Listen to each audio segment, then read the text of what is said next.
नमस्कार, बहुत स्वागत है आपका न्यूज़ 18 के डिजिटल प्लेटफॉर्म पर। मैं हूं प्रशांत कटारे और आज बात Mumbai local train serial blast की।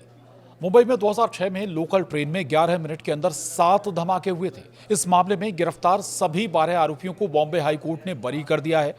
इनमें 5 को फांसी और 7 को उम्र कैद हुई थी। ऐसे में सवाल उठता है कि अब मुंबई पुलिस के पास क्या रास्ता बचा है। दरअसल मुंबई लोकल ट्रेन धमाकों के मामले में सोमवार को बड़ा मोड़ सामने आया। बॉम्बे हाई कोर्ट ने इस मामले में दोषी ठहराए गए सभी 12 आरोपियों को बरी कर दिया। इनमें 5 ऐसे आरोपी भी शामिल थे जिन्हें फांसी की सजा सुनाई गई थी, जबकि शेष 7 जो आरोपी थे उन्हें आजीवन कारावास मिला था। धमाका साल 2006 में हुआ था, जिसमें 189 लोगों की जान चली गई थी। ऐसे में कोर्ट के इस फैसले ने पीड़ित परिवारों के जख्मों को फिर से हरा कर दिया है। जस्टिस अनिल किलोर और जस्टिस श्याम चंदक की हाईकोर्ट बेंच ने विशेष मकूका अदालत के 2015 के उस फैसले को पलटते हुए कहा कि प्रोसिक्यूशन पूरी तरह से यह साबित करने में नाकाम रहा कि इन आरोपियों ने धमाकों में कोई भूमिका निभाई थी। कोर्ट ने सख्त टिप्पणी करते हुए कहा कि ना तो विस्फोटकों का प्रकार साबित किया गया और ना ही किसी भी सबूत की कानूनी वैधता थी। पिछले 19 साल से जेल में कैद थे सभी आरोपी और अब इन्हें निर्दोष साबित कर दिया गया है। ये सभी 12 आरोपी 19 साल से जेल में बंद थे। इनमें से एक आरोपी कमाल अंसारी की तो 2021 में ही जेल में मौत हो गई थी और इसी वजह से जबकि उन्हें मौत की सजा सुनाई गई थी। अदालत ने यह भी स्वीकार किया कि जिन तथ्यों और सबूतों के आधार पर सजा दी गई थी वे पर्याप्त और विश्वसनीय नहीं थे और इन 12 आरोपियों में से 5 को फांसी की सजा सुनाई गई थी, जबकि 7 को उम्र कैद। फांसी की सजा पाए आरोपियों का अगर जिक्र करें तो इनमें कमाल अंसारी, जिसकी अब मौत हो चुकी है, इसके अलावा फैसल शेख, एहतेशाम सिद्दीकी, नावेद खान और आसिफ खान, इन सभी को फांसी की सजा सुनाई गई थी। इसके अलावा अगर जिक्र करें आजीवन कारावास पाए हुए आरोपियों की तो इनमें तनवीर अंसारी, मोहम्मद शफी, मोहम्मद अली, साजिद अंसारी के अलावा मुजम्मिल शेख, सुहेल शेख और जमीर शेख शामिल हैं। इन सभी को आजीवन कारावास की सजा सुनाई गई थी, लेकिन अब सभी बरी हो चुके हैं। अब इसके बाद मुंबई पुलिस के पास आखिर क्या रास्ता बचा है, ये अब सबसे बड़ा सवाल इस वक्त उठ खड़ा हुआ है।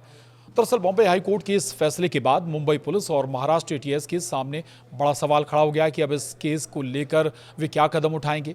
2006 में हुए 7 धमाकों में 189 लोगों की जान गई थी और इन धमाकों ने मुंबई को हिलाकर रख दिया था। विशेषज्ञों की माने तो अब पुलिस के पास 2 ही रास्ते बचे हैं।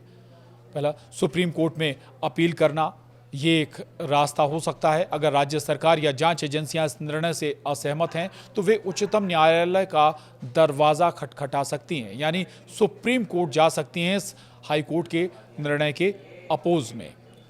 दूसरा, नया जांच एंगल तलाशना। 2008 में मुंबई क्राइम ब्रांच ने दावा किया था कि ये धमाके इंडियन मुजाहिदीन ने किए थे, जबकि एटीएस पाकिस्तान से आए आतंकियों को दोषी बता रही थी। अब इस विरोधाभासी जांच की भी समीक्षा हो सकती है, यानी ये 2 एंगल जो थे इनमें भी जांच हो सकती है कि असल क्या है।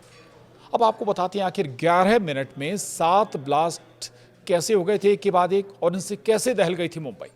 दरअसल 11 जुलाई 2006 की शाम को 11 मिनट के भीतर 7 धमाके मुंबई की लोकल ट्रेनों में हुए थे और मुंबई की लोकल सबसे ज़्यादा व्यस्त रहने वाला पब्लिक ट्रांसपोर्ट, और ये धमाके चर्च गेट से बोरीवली जा रही ट्रेनों के फर्स्ट क्लास डिब्बों में हुए। आरडीएक्स और अमोनियम नाइट्रेट से बने बमों ने मुंबई की रफ्तार रोक दी थी। इन सिलसिलेवार धमाकों में 189 लोगों की न केवल मौत हुई थी और 800 से अधिक लोग घायल भी हो गए थे। यह हमला भारत के सबसे भीषण आतंकी हमलों में गिना जाता है। वहीं हाईकोर्ट के फैसले के बाद सवाल यह भी है कि क्या 19 साल तक निर्दोष लोगों को जेल में किस आधार पर रखा गया और इस पूरे मामले की जिम्मेदारी आखिर कौन लेगा। क्या जांच एजेंसियों की लापरवाही से न्याय में देरी हुई है? क्या असली दोषी अब भी बाहर घूम रहे हैं? अब बॉम्बे हाईकोर्ट का यह फैसला न सिर्फ भारत के सबसे बड़े आतंकी मामलों में एक नया मोड़ है, बल्कि जांच एजेंसियों की जवाबदेही पर भी सवाल उठाता है। अब देखना होगा कि जो सरकारी पक्ष है आखिर वो इस फैसले के खिलाफ दूसरा कदम कौन सा उठाता है। आज के लिए इतना ही। नमस्कार।